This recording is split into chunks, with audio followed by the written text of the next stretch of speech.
سورہ توبہ شروع ہوتی ہے براءۃ من اللہ ورسولہ، اعلان برات ہے، کن لوگوں سے تمہارا کوئی تعلق نہیں ہے، اس کے بارے میں اعلان آ رہا ہے اللہ تعالیٰ کی طرف سے، اس کے رسول کی طرف سے۔ سبحان اللہ، ایک طرف کن سے جڑے، ایک طرف کن سے الگ۔ سورہ توبہ کا اختتام، لقد جاءکم رسول من انفسکم، آپ پر ایک رسول آئے ہیں، تم ہی لوگوں میں سے رسول آئے ہیں تمہارے اوپر۔ آپ کو یاد ہوگا سورہ قاف میں ان کو عجب کیا تھا رسول کے آنے پر، ہم میں سے کیوں ہیں؟ کسی نے آ کے کوئی خبردار کرنا ہو تو باہر سے آ کے خبردار کرے گا نا، یہ ہم میں سے کیسے ہیں؟ مسئلہ یہی تھا کہ وہ انہی میں سے ہیں۔ اللہ تعالیٰ یہاں اس کے بالعکس کہہ رہے ہیں اصل نعمت یہ ہے کہ تم میں سے ہیں، اس پہ تمہیں عجب نہیں ہونا چاہیے، یہ تو تمہارے اوپر نعمت ہے۔ اہل ایمان کو بتایا جا رہا ہے کہ وہ تم میں سے ہی ہیں۔ عزیز علیہ ما عنتم حریص علیکم بالمؤمنین رؤوف الرحیم، جو چیز تمہیں نقصان دیتی ہے وہ ان پر بہت مشکل سے گزرتی ہے وہ چیز، اور وہ ہر معاملے میں تمہارے لیے بہت حرص رکھتے ہیں کہ تم پر کوئی خیر آ جائے، تم خیر کی طرف رہو۔ اہل ایمان کے معاملے میں وہ بہت ہی زیادہ رافت رکھنے، رافہ کہتے ہیں کسی کے جذبات کو سمجھنا اور پھر ہمدردی کرنا اس کے ساتھ۔ رؤوف ہے تمہارے معاملے میں، رحیم ہے تمہارے معاملے میں۔ ابتدائی سورہ یونس میں پھر رسول کی بات علیہ الصلوۃ والسلام۔ ایک ہے اہل ایمان جو اپنے نبی کو دیکھتے ہیں کہ کتنی بڑی رحمت اللہ تعالیٰ کی ہے، بالمؤمنین رؤوف الرحیم، اور وہی نبی اور وہی بات کی ان میں سے ہیں۔ کافر اس چیز کو کیسے دیکھتے ہیں؟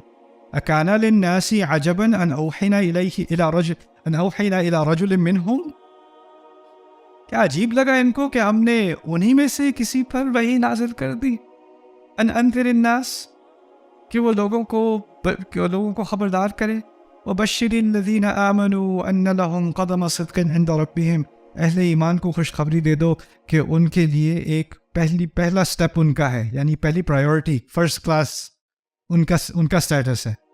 اچھا، پچھلی صورت میں کہا تھا اختتام میں وَهُوَ رَبُّ، آپ دیکھ رہے ہیں آخر اختتام صورت توبہ وَهُوَ رَبُّ کیا لکھا ہے؟ عرش کا ذکر ہے نا، وَهُوَ رَبُّ الْعَرْشِ الْعَظِيمِ۔ سورہ یونس کی شروعات میں إن ربكم الذي خلق السماوات والأرض في 6 أيام ثم استوى على العرش، پھر عجیب بات، توبہ تو آخری صورتوں میں نازل ہونے والی صورت ہے اور یونس ابتدائی مکی صورت ہے، زمانے کے اعتبار سے کئی سال دور ہیں ایک دوسرے سے، لیکن مضمون ایسے آ کے جڑ رہا ہے 9ویں صورت کا اور 10ویں صورت کا۔ تو یہ کچھ مثالیں تھیں صرف ایک پہلو نظم کا، وہ کیا ہے؟ ایک صورت کا اختتام اور دوسری کی ابتدا۔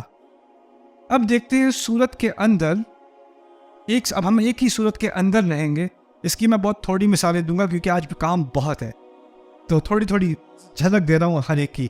ان میں سے ہر ایک پی ایچ ڈی پروگرام ہے، پی ایچ ڈی اسٹڈی ہے۔ آپ میں سے جو لوگ اسلامیات پڑھ رہے ہو یا قرآن اسٹڈیز میں آپ کو دلچسپی ہے، اس کا ایک ٹائٹل جو ہے نا، اس پہ آپ پورا تھیسس لکھ سکتے ہو اپنا، بہت تحقیق کر سکتے ہو اس کے اوپر، اور بہت اسکوپ ہے اس کے اندر، اور اس کے فوائد، یا نہ صرف یہ اس کے جو ابھی تو میں صرف جائزے دے رہا ہوں کہ کیا کنیکشن ہے، لیکن ان کنیکشن سے کیا حکمت سامنے آتی ہے، اس کے کیا فوائد ہیں، اس سے ہم کیا سیکھ سکتے ہیں، وہ ایک پورا سمندر ہے آپ کے سامنے۔ خیر، یہ ہے سورت کے اندر لفظی اور معنوی تناسبات۔ پہلے میں سمجھا دوں کہ لفظی اور معنوی سے میں کیا مراد لے رہا ہوں۔ لفظی ہیں، کچھ الفاظ ہوتے ہیں سورت کے اندر جن سے ذہن میں ایک تصویر کھینچتی ہے، اور پھر اللہ تعالیٰ اسی کے ارد گرد کے الفاظ بار بار استعمال کرتے رہتے ہیں، اور ایک ربط پیدا ہو جاتا ہے سورت کے اندر، ایک تھیم چلتی چلی آ رہی ہے، اور آپ کو وہی لفظ بہت ہی مختلف سیاق میں ایک سورت کے اندر ملے گا، مختلف طریقوں سے استعمال ہو رہا ہے، لیکن ایک ہی کانسیپٹ ہے جو آہستہ آہستہ اس کی بلڈنگ بن رہی ہے آپ کے ذہن میں، ایک تصویر پیس بائی پیس اس کو بنایا جا رہا ہے۔ اس کی ایک مثال، ویسے تو مثالیں اس کی سینکڑوں ہیں لیکن بلکہ ہزاروں ہیں، سورۃ البقرہ کی آیات کا تھوڑا سا جائزہ لیتے ہیں، اس پہ بہت سارے ایسے تناسبات ہیں، ان کو میں انگلش میں اینکرز کہتا ہوں، anchors, like there are different anchors in a surah۔ خیر، خریدنا، بیچنا، تجارت کرنا، نفع ہونا، نقصان ہونا، بڑھنا، گھٹنا، یہ سب کس چیز سے متعلق ہے؟ تجارت بزنس سے متعلق ہے. بقرہ کا آپ جائزہ لیں, آپ کو بزنس کی زبان کہیں نہ کہیں ملتی رہے گی. تم جو خرچ کرو گے تمہیں واپس دے دیا جائے گا, بزنس کی زبان ہے کہ نہیں؟ کوئی ادھار دے دے, ادھار واپس, بزنس کا مسئلہ ہے ادھار کے نہیں. من ذا الذی یقرض اللہ قرضا حسنا, آپ انویسٹمنٹ کرو اور آپ کی انویسٹمنٹ میں بہت زیادہ نفع ہو جائے. مثل الذین ينفقون اموالهم فی سبیل اللہ کمثل حبۃ انبتت 7 سنابل. آپ نے ایک روپیہ انویسٹ کیا, وہ 700 روپے بن گئے, اور 700 بھی ضرب 700 بھی ضرب 700, نفع کی بات ہو رہی ہے نا. پھر بعد میں جو لوگ ربا کرتے ہیں, ربا لیتے ہیں, ربا کہاں ہوتا ہے؟ تجارت کے معاملے میں تو ہوتا ہے ربا. پھر قرض کی آیت, وہ بھی ربا کی آیت, وہ بھی تجارت کی بات ہے, قرض بھی. لیکن شروع میں اشتروا اولئک الذین اشتروا الضلالۃ بالہدی, انہوں نے گمراہی خرید لی, ہدایت بیچ دی. بات ہو رہی ہے روحانی, زبان کون سی ہے؟ بزنس کی زبان ہے. پھر آگے جا کے پھر اشارہ کیا اس کی طرف, فما ربحت تجارتہم, ان کی تجارت میں ان کو کوئی نفع نہیں کیا.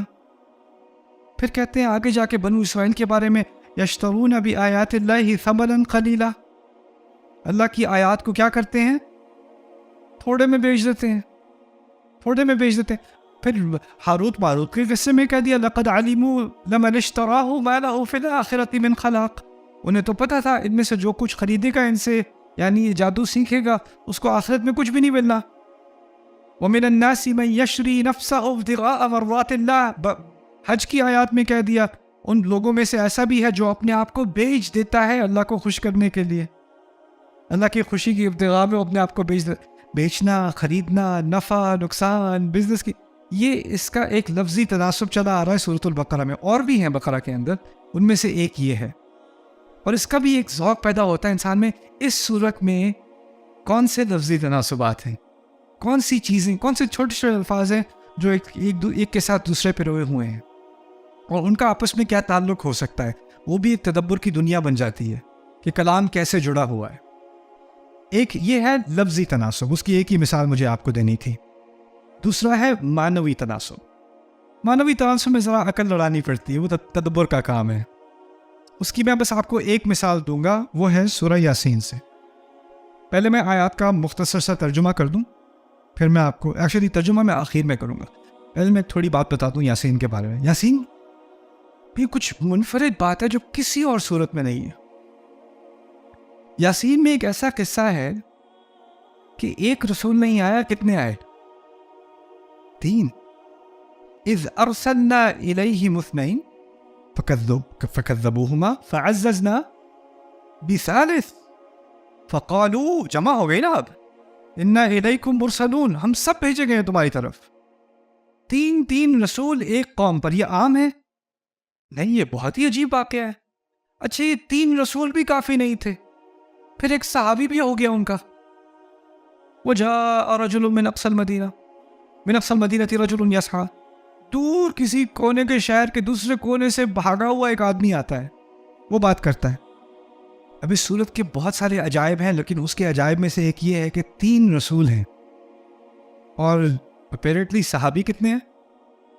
صحابی ایک ہے, لیکن قرآن اکثریت اس قصے کا حصہ صحابی کے کلام پر ہے. 3 رسولوں نے جو بات کی ہے وہ مختصر ہے, جو تقریر قرآن نے ریکارڈ کی ہے لمبی, وہ کس کی ہے؟ صحابی کی. سوال یہ پیدا ہوتا ہے 3 رسول کھڑے ہیں, آپ کیوں بول رہے ہیں؟ ان کو بولنے دیں. کہتے ہیں نا کوئی بڑے ہیں تو ان کو بولنے دیں. ہمارے یہاں یہ کلچر نہیں ہے. اگر آپ نے بات کرنی ہے اور آپ کے سامنے کچھ اسکالر بیٹھے ہوئے ہیں تو آپ کہیں مجھے تو بولنا تو کچھ نہیں چاہیے, کیونکہ وہ بیٹھے ہوئے ہیں. یہاں ٹیچر بیٹھا ہوا ہے تو اسٹوڈنٹ چپ ہے, اور یہاں یہ صحابی بول رہے ہیں. قرآن صحابی کی بات کو ریکارڈ کر رہے ہیں, زیادہ کس سے؟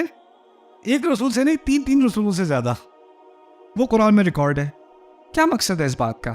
یہ حکمت سمجھانا شاید کہ رسولوں کا ایک اپنا کردار ہے, ان کی اپنی ایک ذمہ داری ہے, انہوں نے اپنا مشن پورا کرنا ہے, اور جو اہل ایمان ہیں ان کا اپنا ایک مشن ہے, ان کی اپنی ایک ذمہ داری ہے.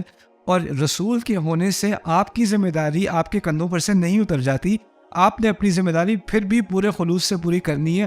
تکیہ لگا کے یہ نہیں سوچنا چلو 3 رسول ہیں میں تھوڑا آرام سے بیٹھ جاتا ہوں. وہ کر لیں گے, کرنے کا کام وہ کر لیں گے. آپ نے خود ذمہ داری اٹھانی ہے.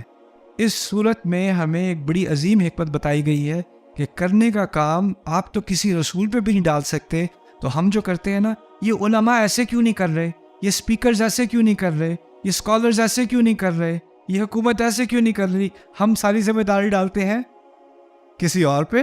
اور قرآن کیا کہہ رہا ہے؟ اگر تین رسول بھی ہوتے تو ایک آدمی کی ذمہ داری ہوتی ہے، اگر اس کو اللہ تعالیٰ نے ایمان کی توفیق دے دی تو اس نے اپنی ذمہ داری اس کا حق ادا کرنا ہے، اس نے ان کی تائید کرنی ہے۔